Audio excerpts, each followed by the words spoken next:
Never po nilang hinawakan yung mga Chinese fishermen.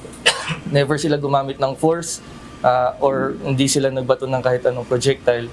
Actually sir, nung pinatigil nga nila yon yung Chinese sampan, so nagkaroon ng failure yung makina nila, hinintay pa nila na maayos yung makina for them and made sure na makakabalik sila dun sa mothership nila. Ibinahagi ni alias Hermes, isang opisyal ng Philippine Navy na naka-duty sa BRP Sierra Madre sa Ayungin Shoal noong October 24, 2025 ng gabi. Check niyo yung mga cyanide dyan, cyanide. Yan, yung mga bote, Bote, cyanide. Kung saan nahuli at inabol nila ang isang Chinese sampan na may lulang 3 mangingisda na nahulihan ng nakalalasong kemikal at lumapit ng hanggang 200 yards sa barko.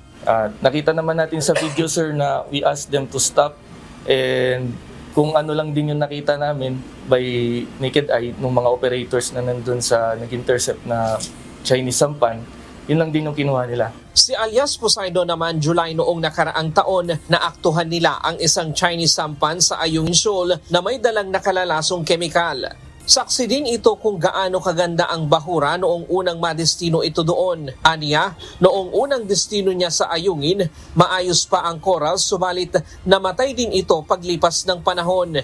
Mga mangingisdang Chinese ang karaniwan nilang nakikita sa lugar na nangingisda.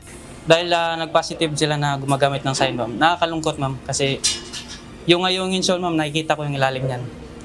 During my stay din, matagal din ako doon. Then halos nakita ko yung ilalim niyan. Napakaganda. Tapos nakakalungkot lang na may mga part na patay na. Minabuti ng AFP na huwag isa publiko ang kanilang pagkakakilanlan para hindi makompromiso ang kanilang seguridad, lalo na't nadedestino sila sa West Philippine Sea. Anila, natatakot din sila sa kanilang seguridad lalo na't nakapaligid sa kanila ang mga barko ng China sa Ayungin Shoal. Patunay umano ito na hindi hinaharas ng mga sundalong Pilipino ang mga mangingisdang Chinese sa Ayungin Shoal sa gitna ng patuloy na pagkasira ng marine ecosystem dahil sa kanilang aktibidad. Mariing pinabulaanan ng Philippine Navy ang paratang ng China na gawa-gawa lamang ang ulat na paggamit ng cyanide at iginiit na may matibay silang ebidensya. Ayon sa Philippine Navy, dumaan sa masusing scientific testing na tumagal ng mahigit 1 taon ang nakuhang likido bago nakumpirmang ito ay cyanide. First and foremost, number one, our actions in the West Philippine Sea are designed to secure and to protect our sovereignty and sovereign rights, and that would include protecting the environment. Number two, all of our actions are based on scientific evidence. We do not fabricate news. It took more than a year to be able to have this liquid checked to confirm that indeed it contains cyanide. We reject any statement that these are fabricated news. Mayroon ding dokumentasyon na nagpapakita ng malawakang pinsala sa coral reefs sa lugar.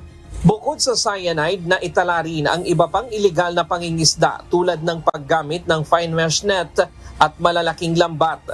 Dagdag pa ng Navy, matagal nang may naitatalang iligal na aktibidad ng China sa West Philippine Sea. The facts of history will not lie.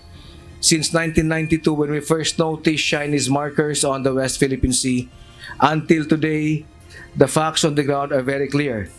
The Chinese Communist Party, through the PLA Navy, the Coast Guard, and the Maritime Militia, has been conducting ICAD activities. Their illegal presence, coercive and aggressive actions, and deceptive messaging have been the cause of instability not only in the West Philippine Sea but in this part of the globe.